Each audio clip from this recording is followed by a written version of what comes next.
नमस्कार दोस्तों, स्वागत है आप लोग का करियर स्टडी के ऑनलाइन प्लेटफॉर्म में। दोस्तों, आज की क्लास में हम लोग डिस्कस करेंगे मौर्य साम्राज्य से संबंधित पीवाईक्यूज को। तो UP PCS, PSC, PCS and RO में जो पीवाईक्यूज प्रीवियस ईयर के क्वेश्चंस हैं उसको यहाँ पे हम लोग डिस्कस करेंगे। टॉपिक हम लोग का रहेगा मौर्य साम्राज्य। मौर्य साम्राज्य के जितने भी प्रश्न बने हैं अब तक के 20 वर्षों में उसको हम लोग यहाँ पे देखेंगे। तो आइए चलिए अपने प्रश्नों की तरफ चलते हैं और प्रश्न नंबर पहला देखते हैं। प्रश्न नंबर पहला, निम्नांकित कथनों पर विचार कीजिए। कथन ये है, लगभग 2 वर्षों के अभियान के पश्चात सिकंदर महान 325 ईसा पूर्व में भारत छोड़ दिया। तो बिल्कुल यहाँ पे सही है, कथन ए सही है। कारण है वह चंद्रगुप्त मौर्य से पराजित हुआ था। नीचे दिए गए कूट से सही उत्तर चुनिए। तो यहाँ पे वह चंद्रगुप्त मौर्य से पराजित नहीं हुआ था, तो यहाँ पे कारण क्या हो जाएगा, गलत हो जाएगा, यानी कथन यहाँ पे सही है। केवल कथन सही है। अब कारण यहाँ पे गलत हो गया, तो इसमें कोई व्याख्या की बात ही नहीं आती है। तो अगर हम लोग देखा जाए तो ऑप्शन ए है, ए और आर दोनों सही है तथा आर ए की सही व्याख्या करता है, ये नहीं होगा। ए और आर दोनों सही है, ये भी नहीं होगा। ए सही है परंतु आर गलत है, तो यहाँ पे ऑप्शन सी सही हो जाएगा। ए सही है परंतु आर गलत है। लगभग 2 वर्षों के अभियान के पश्चात यानी 19 महीने सिकंदर भारत में रहा था। उसके बाद वो यहाँ से चला जाता है, अपने जो विजित क्षेत्र होते हैं अपने सेनापति सेल्यूकस निकेटर को देकर वो वहाँ पे चला जाता है यहाँ से। तो 325 ईसा पूर्व में वो भारत छोड़ देता है। वह चंद्रगुप्त मौर्य से पराजित हुआ था, तो वो चंद्रगुप्त मौर्य से पराजित नहीं हुआ था। तो ऑप्शन यहाँ पे सी हो जाएगा। तो ये यूपी पीसीएस प्री 1998 में ये प्रश्न आया हुआ है। नेक्स्ट है, युद्ध भूमि में बड़ी संख्या में सैनिकों के मारे जाने अथवा आहत हो जाने के बाद किस भारतीय गण अथवा राज्य की स्त्रियों ने सिकंदर के विरुद्ध शस्त्र धारण किया था। तो वह है यहाँ पे ऑप्शन दिया हुआ, अभिसार, ग्लाउसाई, कट और मत्सक। ये यूपी पीसीएस मेंस 2013 में ये प्रश्न आया हुआ था। तो इसमें स्त्रियों ने शस्त्र उठाया था, तो वो है यहाँ पे मत्सक हो जाएगा। उसके मत्सक ये अश्वक नामक एक सीमांत गणराज्य था, उसकी राजधानी जो थी मत्सक थी। और मत्सक की ही स्त्रियों ने जो पुरुषों को जब सिकंदर ने मार दिया तो वहाँ के सारी स्त्रियों ने हथियार उठा लिया। तो उन स्त्रियों को भी वहाँ पे सिकंदर ने उसमें सिकंदर के विरुद्ध शस्त्र धारण की थी। यहाँ की स्त्रियों ने, मत्सक के स्त्रियों ने, ये अश्वक है, अश्वक की ये राजधानी मत्सक थी, यहीं की स्त्रियों ने धारण किया था। यानी ऑप्शन डी यहाँ पे सही हो जाएगा। नेक्स्ट प्रश्न है, भारत में सिकंदर की सफलता निम्न कारणों से थी। तो भारत में सिकंदर की सफलता किन कारणों से थी, यहाँ पे 4 ऑप्शन तथ्य दिए हुए हैं। इसमें से हमें बताना है कि कौन कौन सा सही है। उस समय भारत में कोई केंद्रीय सत्ता नहीं थी, तो बिल्कुल सही है ये। उस समय भारत में कोई केंद्रीय सत्ता नहीं थी जब सिकंदर आक्रमण कर रहा था। उसकी फौज बेहतर थी, तो उसकी फौज बेहतर थी। उसकी फौज में क्या थे, तेज तर्रार घोड़ों की बहुलता थी। उससे देशद्रोही शासकों से सहायता मिली, तो आम्बी जैसे देशद्रोही शासक जो गांधार के राजकुमार थे उसने सहायता दी। आत्मसमर्पण कर सिकंदर को आगे वचन देता है सहयोग का। तो ये तीनों सही है। वह एक अच्छा प्रशासक था, वह एक अच्छा प्रशासक नहीं था। क्यों? क्योंकि यहाँ पे जब यहाँ के जो देशद्रोही थे, अपने ही देश के जो आम्बिक था, वो उसकी सहायता करता है। उसी की सहायता की वजह से सिकंदर भारत पे आक्रमण करता है। तो यहाँ पे ये अच्छा प्रशासक नहीं माना जा सकता। यानी ऑप्शन देखा जाए तो तीन तथ्य सही है। इस प्रकार से ऑप्शन बी सही हो जाएगा। ए और 1, 2 तथा 3। यूपी पीसीएस प्री 2002-2003 का ये प्रश्न है। नेक्स्ट है, उस वीर भारतीय राजा का नाम बताइए जिसे सिकंदर ने झेलम के तट पर पराजित किया था। तो झेलम वाला जो युद्ध हुआ था पोरस और सिकंदर के साथ, वहाँ पे जिसे हाइडेस्पिस के युद्ध के नाम से जाना जाता है। यानी ऑप्शन बी यहाँ पे सही हो जाएगा। पोरस के साथ युद्ध हुआ था। यूपी आरओ मेंस 2013 में ये प्रश्न पूछा गया था। नेक्स्ट प्रश्न है, निम्नलिखित में से कौन सिकंदर के साथ भारत में नहीं आया था। तो सिकंदर के साथ भारत में नहीं आने वाला निरियाकस, तो इसका जो जल सेनापति था निरियाकस था। और अगर यहाँ पे ऑप्शन हम लोग देखें तो डाइमेकस ये बिंदुसार के दरबार में आता है। जो सीरिया नरेश होते हैं एंटियोकस, उसने यहाँ पे डाइमेकस को बिंदुसार के दरबार में भेजता है दूत बनाकर, यानी ऑप्शन सी यहाँ पे सही हो जाएगा, जो कि सिकंदर के साथ भारत ये नहीं आया था। ये बाद में सिकंदर के बाद ये सीरिया का जो नरेश थे ने इसको भेजा डाइमेकस को बिंदुसार के दरबार में, यानी ऑप्शन सी सही हो जाएगा। यूपीपीसीएस प्री री एग्जाम 2015 में हुआ था, उसका ये प्रश्न था। भारत प्रथम भारतीय साम्राज्य स्थापित किया गया था। तो प्रथम भारतीय जो साम्राज्य था, अखंड भारत का निर्माण किसने किया था? तो यहाँ पे ऑप्शन सी सही हो जाएगा, चंद्रगुप्त मौर्य ने किया था। नेक्स्ट है, सॉरी, नेक्स्ट प्रश्न है हम लोग का प्रश्न नंबर 7, वेट करिएगा थोड़ा। 6 हम लोगों ने देख लिया। प्रश्न नंबर 7, निम्न में से किसने सैंड्रो कोर्स, चंद्रगुप्त मौर्य और सिकंदर महान की भेंट का उल्लेख किया है? सैंड्रो कोर्स चंद्रगुप्त मौर्य को ही कहा जाता है और सिकंदर महान की भेंट का उल्लेख किया है, तो किसने किया था? तो वो है ऑप्शन यहाँ पे, सॉरी थोड़ा सा वेट करिएगा जी। यहाँ पे एक बार फिर से हम लोग प्रश्न देख लेते हैं, थोड़ा सा कुछ चीजें मिस्टेक हो गई थी। निम्न में से किसने सैंड्रो कोर्स यानी चंद्रगुप्त मौर्य और सिकंदर महान की भेंट का उल्लेख किया है? तो वो है जस्टिन ही सैंड्रो कोर्स यानी नाम लिखता है, चंद्रगुप्त मौर्य को संबोधित करके सैंड्रो कोर्स जस्टिन लिखता है, यानी ऑप्शन बी यहाँ पे सही है। यूपी लोअर सबऑर्डिनेट प्री 2008 का ये प्रश्न था। नेक्स्ट है, कौटिल्य प्रधानमंत्री थे। कौटिल्य प्रधानमंत्री किसके थे? तो ये चंद्रगुप्त मौर्य के प्रधानमंत्री थे, ऑप्शन सी सही है। चाणक्य अपने बचपन में किस नाम से जाने जाते थे? तो चाणक्य अपने बचपन में ऑप्शन है अजय, चाणक्य, विष्णुगुप्त, देवगुप्त, विष्णुगुप्त के नाम से जाने जाते थे, ऑप्शन सी सही है। यूपीपीसी प्री 2006 का ये प्रश्न है। 10वां है, कौटिल्य का अर्थशास्त्र है एक। तो कौटिल्य का अर्थशास्त्र क्या है? एक ऑप्शन चंद्रगुप्त मौर्य के संबंध में नाटक है, नहीं। आत्मकथा है, नहीं। चंद्रगुप्त मौर्य का इतिहास है, ये भी नहीं है। शासन के सिद्धांतों की पुस्तक है, तो ये ऑप्शन डी यहाँ पे सही है, शासन के सिद्धांतों की पुस्तक है। अर्थशास्त्र इस बुक का नाम है, लेकिन ये पूरी राजनीति पे संबंधित है बुक, यानी ऑप्शन डी शासन के सिद्धांतों की पुस्तक है। यूपीपीसीएस मेंस 2012 में ये प्रश्न पूछा गया था। नेक्स्ट है, निम्नलिखित में से राज्य के सप्तांग सिद्धांत के अनुसार राज्य का 7वां अंग कौन सा था? तो आप लोग जब देखेंगे, इसमें पढ़ेंगे मौर्य वंश, मौर्य साम्राज्य, तो उसमें एक सप्तांग सिद्धांत आता है। सप्तांग सिद्धांत में आप लोग को जो राजा, महामात्र ये सब होते हैं, तो उन वहाँ पे व्याख्या की गई है। जैसे कि अगर आप लोग वहाँ पे देखेंगे तो राजा को एक तीर कहा गया है, और अमात्य को आंख कहा गया है। जो अमात्य होते थे उस समय, उसको आंख कहा गया है। जनपद को जगह कहा गया है। दुर्ग को बाह कहा गया है। जो कोष होता था उसको मुख कहा गया है। और दंड, बल और सेना को राजा का मस्तिष्क कहा गया। और मित्र, जो 7वां सप्तांग या इसमें 7वां हो गया, वो मित्र था, मित्र को कान कहा गया, यानी ऑप्शन सी यहाँ पे सही हो जाएगा। जो सप्तांग सिद्धांत था के अनुसार राजा का 7वां अंग कौन सा था? मित्र था, यानी ऑप्शन सी सही हो जाएगा। यूपीपीसीएस प्री री एग्जाम 2015 में यह प्रश्न पूछा गया था।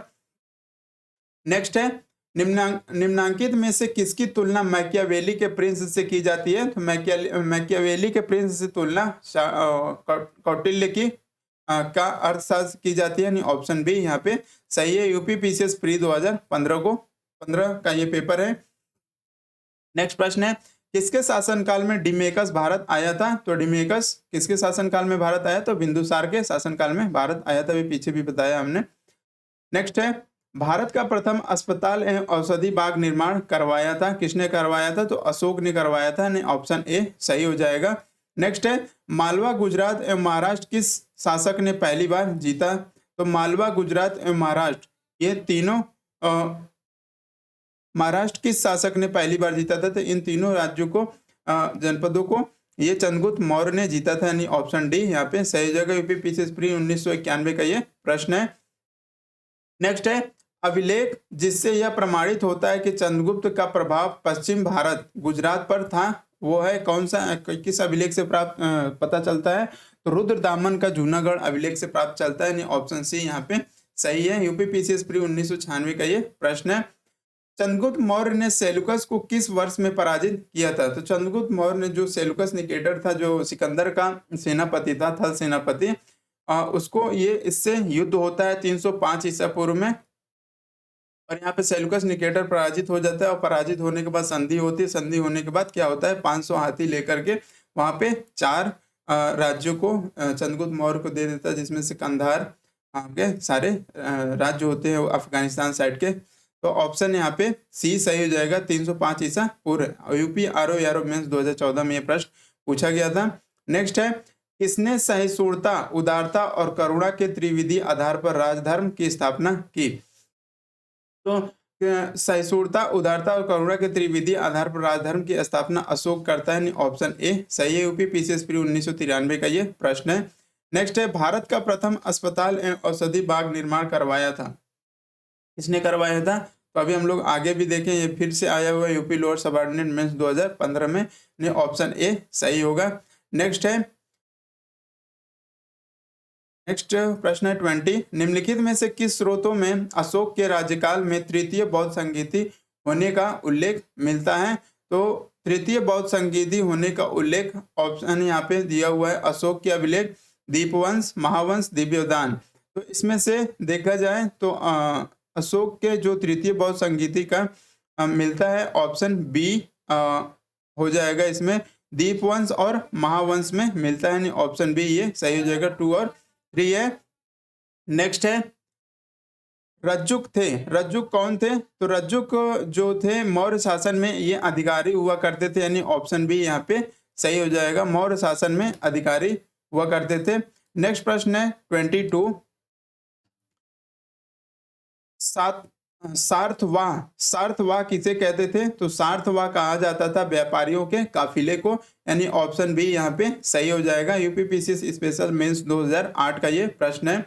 नेक्स्ट है, सारनाथ स्तंभ का निर्माण किया था, तो सारनाथ स्तंभ का निर्माण कौन किया था? अशोक ने किया था, ये सबको पता होगा, यानी ऑप्शन बी सही है, जो कि भारत का प्रतीक चिन्ह भी है।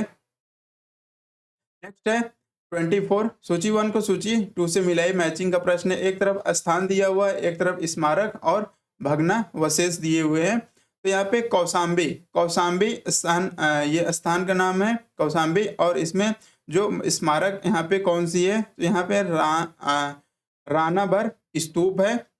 कुशीनगर, कुशीनगर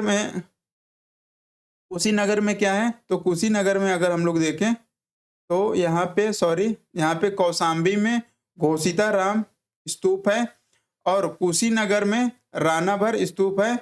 सारनाथ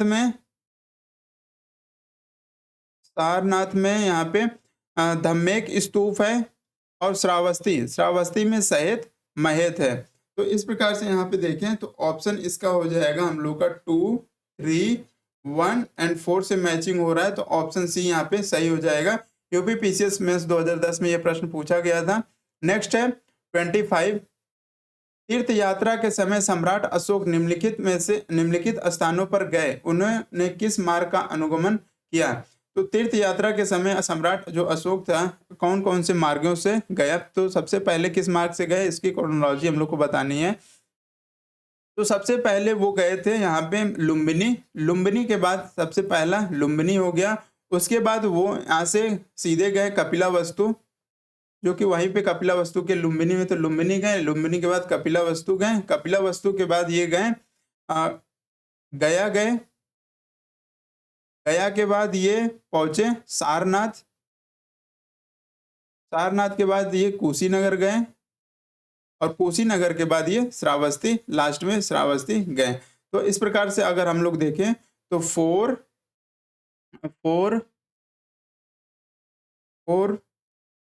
2, 1, 5, 3, तो इस प्रकार से अगर हम लोग देखें तो ऑप्शन डी यहाँ पे सही हो जाएगा। यूपी पीसीएस प्री 1999 का ये प्रश्न है। नेक्स्ट है, पत्थर पर प्राचीनतम शिलालेख किस भाषा में थे? तो पत्थर पर जो प्राचीनतम शिलालेखों पे लिखा गया है तो भाषा किस भाषा में लिखा गया? प्राकृतिक भाषा में लिखा गया है, यानी ऑप्शन सी यहाँ पे सही है। यूपीपीसीएस प्री 2009 का ये प्रश्न है। ब्राह्मी लिपि का प्रथम उद्वाचन किस पर उत्कीर्ण अक्षरों से किया गया है? तो ब्राह्मी लिपि यहाँ पे पत्थरों की पट्टियों पर किया गया है, यानी ऑप्शन ए सही है। यूपीपीसीएस मेंस 2008 का ये प्रश्न है। नेक्स्ट है, वह स्थान जहां प्राक अशोक ब्राह्मी लिपि का पता चला है, तो उस स्थान को यहाँ पे बताना है कि जहाँ पे ब्राह्मी प्राक अशोक यानी अशोक से पहले की ब्राह्मी लिपि का पता चला है, तो वह option B Anuradhapura, option B यहाँ पे सही हो जाएगा। यूपीपीसीएस स्पेशल प्री 2008 का ये प्रश्न था। नेक्स्ट है, अशोक का जो रोमनदेही स्तंभ संबंधित है किससे? तो किससे ये संबंधित? बुद्ध के जन्म से संबंधित है। नेक्स्ट है, निम्नलिखित अभिलेखों में से किसमें अशोक का नामो उल्लेख हुआ है? तो अशोक का नामो उल्लेख गुर्जरा में हुआ है, गुर्जरा के अभिलेखों से। नेक्स्ट है, गुर्जरा लघु शिलालेख जिसमें अशोक का नामो उल्लेख किया गया वह किस कहाँ स्थित है? तो वो स्थित है मध्य प्रदेश के दतिया जिले में, ऑप्शन बी यहाँ पे सही है। यूपी लोअर सबऑर्डिनेट प्री 2008 में प्रश्न आया हुआ है, और इसी से संबंधित यहाँ पे यूपीपीसीएस प्री 2015 में प्रश्न आया हुआ है कि अभिलेख निम्नलिखित में से किसमें अशोक का नामो उल्लेख हुआ है? तो गुर्जरा में, और वही सेम प्रश्न इसी को घुमाकर पूछा हुआ है यहाँ पे कि गुर्जरा अभिलेख कहाँ पे है, यानी ऑप्शन बी यहाँ पे सही हो जाएगा। यूपी लोअर सबऑर्डिनेट प्री 2008 का ये प्रश्न था। नेक्स्ट प्रश्न है 32, कालसी प्रसिद्ध है, तो कालसी किस लिए प्रसिद्ध है यहाँ हम लोग को बताना है। ऑप्शन दिया हुआ है यहाँ पे बौद्ध चैत्यों हेतु, तो यहाँ पे बौद्ध चैत्यों हेतु, दूसरा ऑप्शन है फारसी सिक्कों के कारण, अशोक के शिलालेखों के कारण, गुप्तकालीन मंदिरों हेतु। तो यहाँ पे ऑप्शन सी सही हो जाएगा, अशोक के शिलालेखों के कारण कालसी प्रसिद्ध है। यूपी लोअर सबऑर्डिनेट प्री 2008 में यह प्रश्न पूछा गया था। नेक्स्ट है, कलिंग युद्ध का विवरण हमें ज्ञात होता है, कहाँ से ज्ञात होता है? तो वो 13वें शिलालेख, बहुत प्रसिद्ध ये प्रश्न पूछा जाता है हमेशा, बार बार ये अशोक से अगर प्रश्न पूछा जाता है तो ये पूछा जाता है 13वें शिलालेख द्वारा कलिंग युद्ध का विवरण जानकारी मिलती है, यानी ऑप्शन ए सही। यूपीपीसीएस प्री 2016 का ये प्रश्न है। निम्नलिखित में से अशोक का कौन सा शिलालेख धार्मिक संश्लेषण यानी समन्वय के बारे में कहता है? तो है उसका 12वां शिलालेख, यानी ऑप्शन ए यहाँ पे सही हो जाएगा। यूपीपीसीएस प्री 2022 का यह प्रश्न है।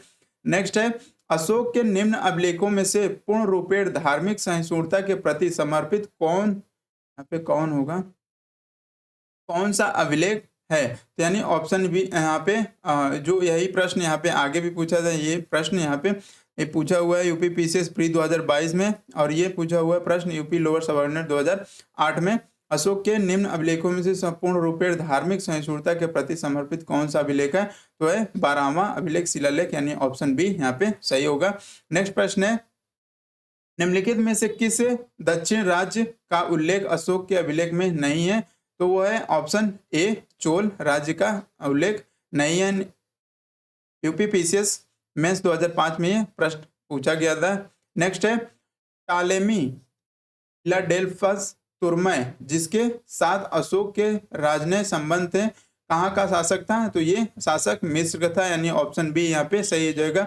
यूडीए एलडीए प्री 2006 में प्रश्न आया हुआ है, यूपीपीसीएस प्री 2012 में सेम प्रश्न आया हुआ है। नेक्स्ट है 38, कथन ए, अशोक ने कलिंग को मौर्य साम्राज्य में जोड़ लिया था, तो सही है, अशोक ने कलिंग को मौर्य साम्राज्य में जोड़ लिया था। दूसरा कारण आर, कलिंग दक्षिण भारत को जाने वाली स्थलीय एवं समुद्री मार्गों का नियंत्रित करता था, तो बिल्कुल ये भी सही है। तो इस प्रकार से अगर हम लोग देखें तो ए भी सही है, कथन भी सही है, कारण भी सही है, और कारण जो है कथन की व्याख्या भी कर रहा है, यानी ऑप्शन यहाँ पे ए सही हो जाएगा। ए और आर दोनों सही है, तथा आर ए की सही व्याख्या करता है। कलिंग को आप लोग देखेंगे तो कलिंग यहाँ पे उड़ीसा वाले क्षेत्र पे है, तो जो इधर से व्यापारिक मार्ग, ये इधर से समुद्री मार्ग है, और यहाँ से इसको व्यापारिक मार्गों को ये नियंत्रित करता था कलिंग, इसीलिए यहाँ पे अशोक ने आक्रमण किया था और उसे जीत लिया था। ऑप्शन ए सही है। यूपी लोअर सबऑर्डिनेट प्री 2002 में प्रश्न ये पूछा गया था। नेक्स्ट है 39, मौर्यकालीन शासकों ने धार्मिक आधार पर भू अनुदान नहीं दिया था, ये कथन है। तो यहाँ पे मौर्यकालीन शासकों ने धार्मिक आधार पर भू अनुदान नहीं दिया था, बिल्कुल सही है। कारण भू अनुदान के विरुद्ध कृषकों ने विद्रोह किया, तो ये कारण यहाँ पे गलत है। यहाँ पे कथन सही होगा केवल, इसलिए हम लोग का यहाँ से ऑप्शन हो जाएगा, ऑप्शन सी सही हो जाएगा। ए सही है परंतु आर गलत है। यूपी पीसीएस स्पेशल मेंस 2004 में ये प्रश्न पूछा गया था। नेक्स्ट है, किसके शासनकाल में मैगस्थनीज भारत आया था? तो मैगस्थनीज चंद्रगुप्त के शासनकाल में भारत आया था, जिसके सेल्यूकस निकेटर ने इसे चंद्रगुप्त के राज दरबार में भेजा था। तो बार बार ये हम लोग पढ़ चुके हैं, नहीं ऑप्शन सी सही है। यूपी पीसीएस में 2017 में प्रश्न पूछा गया। अगर ये सब सारी चीजें आप लोग को देखनी है तो हमारी क्लास हिस्ट्री पार्ट 2 नाम से, एंशिएंट हिस्ट्री पार्ट 2 नाम से प्लेलिस्ट है, वहाँ पे आप लोग को सारी क्लासेस मिल जाएंगी। तो वहाँ से प्लीज आप लोग जाके देख लीजिएगा। उसमें सारी चीजें हमने मौर्य वंश के बारे में, केवल मौर्य वंश के बारे में ही डिस्कस किए। वहाँ पे टॉपिक वाइज क्लासेस चल रही हैं, तो वहाँ से आप लोग अटेंड भी कर सकते हैं। चलिए अपना नेक्स्ट प्रश्न देखते हैं। 41, निम्न में से किस स्रोतों में उल्लेखित है कि प्राचीन भारत में दास्ता नहीं थे? तो ये मैगस्थनीज के इंडिका में मिलता है कि वहाँ पे भारत में जो है दास्ता नहीं थी, यानी ऑप्शन सी सही होगा, मैगस्थनीज की इंडिका। यूपी आरओ मेंस 2013 का ये प्रश्न है। 42 प्रश्न है, निम्नलिखित में से कौन स्रोत मौर्य के नगर प्रशासन का विस्तृत स्रोत जो है मौर्य के नगर प्रशासन का विस्तृत विवरण प्रस्तुत करता है? तो है मैगस्थनीज का इंडिका ही है, यानी ऑप्शन बी यहाँ पे सही। यूपी पीसीएस मेंस 2009 का ये प्रश्न है। नेक्स्ट है, मौर्य नरेशों के बारे में निम्न में से कौन सा कथन सही है? तो मौर्य नरेशों के बारे में यहाँ पे 4 तथ्य दिए हुए। सांस्कृतिक कला व साहित्य, तो ये सही है। सोने के सिक्के ये मौर्य शासन में नहीं चला था, ये गलत हो गया। प्रांतीय विभाजन, प्रांतों का विभाजन हुआ था, सही है। हिंदू कोश तक साम्राज्य, तो बिल्कुल ये भी सही है, यानी 3 ए सी और डी देखा जाए तो सही है। ऑप्शन डी यहाँ पे सही हो जाएगा। यूपी पीसीएस प्री 1999 का ये प्रश्न है। नेक्स्ट है, भाग एवं बलि थे, भाग एवं बलि क्या था?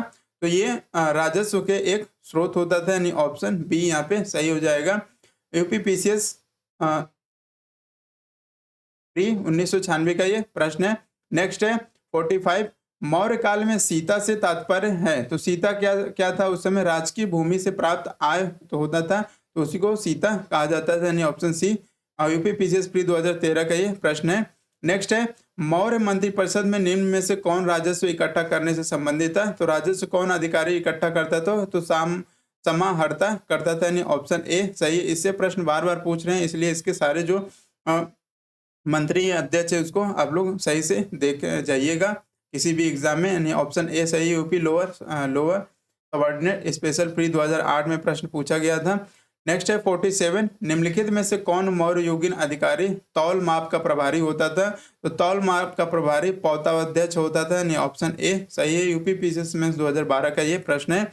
नेक्स्ट है, मौर्य काल में एग्रोनोमाई अधिकारी निम्नलिखित में से किस चीज से संबंधित है? तो एग्रोनोमाई अधिकारी ये संबंधित होते थे, ऑप्शन है माप और तौल से नहीं, प्रशासन और प्रबंधन से नहीं, मार्ग निर्माण से, यानी ऑप्शन ए यहाँ पे सी सही हो जाएगा। यूपी पीसीएस प्री 2020 में ये प्रश्न पूछा गया था। निम्न में से किसमें पुनर्विवाह वर्जित है? तो पुनर्विवाह वर्जित है मनुस्मृति में, यानी ऑप्शन बी यहाँ पे सही है। यूपी पीसीएस प्री 2003 का ये प्रश्न है।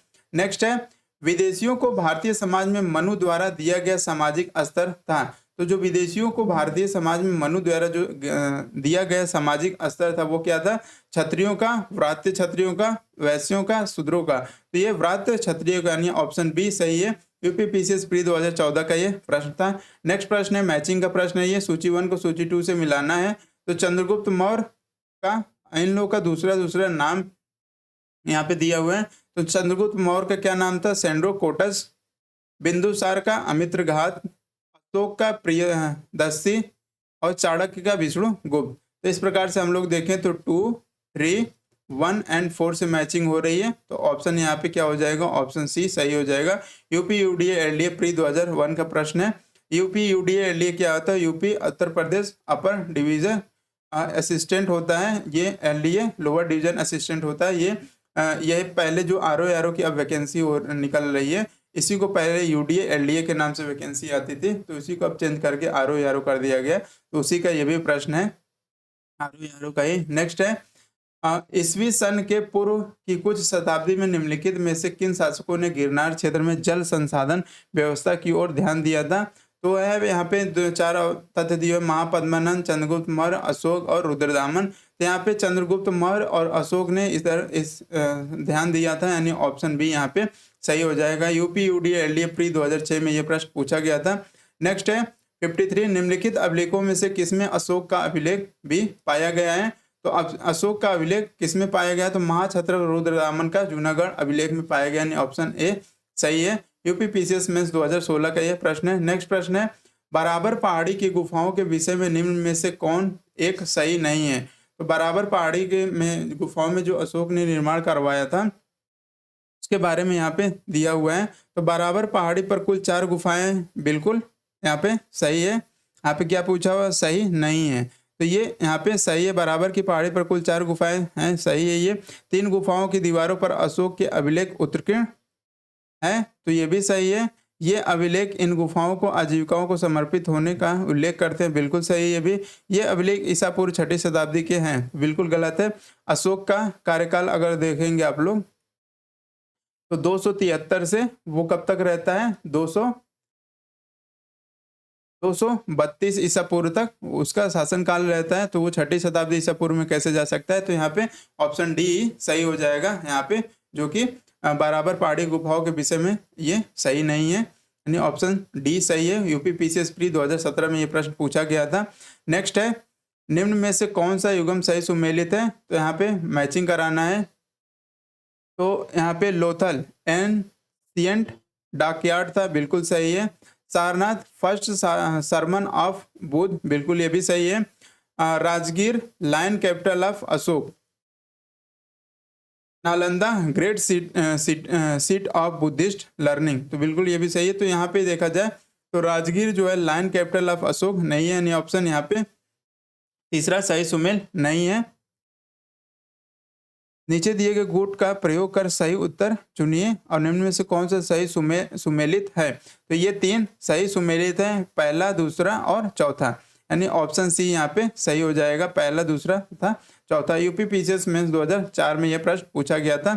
नेक्स्ट, अब नेक्स्ट यहाँ पे कोई प्रश्न नहीं है। तो यहाँ पे हम लोगों ने मौर्य साम्राज्य से लगभग 55 प्रश्नों को देखा, जिसमें से इसमें विदेशी आक्रमण, सिकंदर के आक्रमण से भी शुरू के प्रश्न हम लोगों ने देखा। तो इस प्रकार से हम लोगों ने यहाँ पे इस क्लास में पीवाईक्यूज की क्लास में लगभग 2 टॉपिक को कवर कर लिया, जो भारत पे विदेशी आक्रमण हुए थे उसको, और विदेशी आक्रमण से ज़्यादा प्रश्न नहीं पूछा। यही 5 प्रश्न आप लोग देख सकते हैं, 1 से 5 तक ये विदेशी आक्रमणों पे था, जिसमें से आगे मौर्य साम्राज्य में भी देखने को मिलता है। तो चलिए यहाँ पे हम लोगों ने इस टॉपिक से सारे प्रश्नों को कर लिया है। अब हम लोग नेक्स्ट क्लास में मिलेंगे मौर्योत्तर काल, और मौर्योत्तर काल में के जितने भी पीवाईक्यूज अब तक के जितने भी प्रश्न आए हुए हैं विभिन्न एग्जामों में यूपीपीएससी के, उसको हम लोग वहाँ पे देखेंगे। तो चलिए इसी के साथ अपनी क्लास को समाप्त करते हैं, मिलते हैं नेक्स्ट क्लास में, जिसमें हम लोग पहले तो मौर्योत्तर काल के क्लास को करेंगे और उसके बाद यहाँ पे पीवाईक्यू सॉल्व किया जाएगा। तो चलिए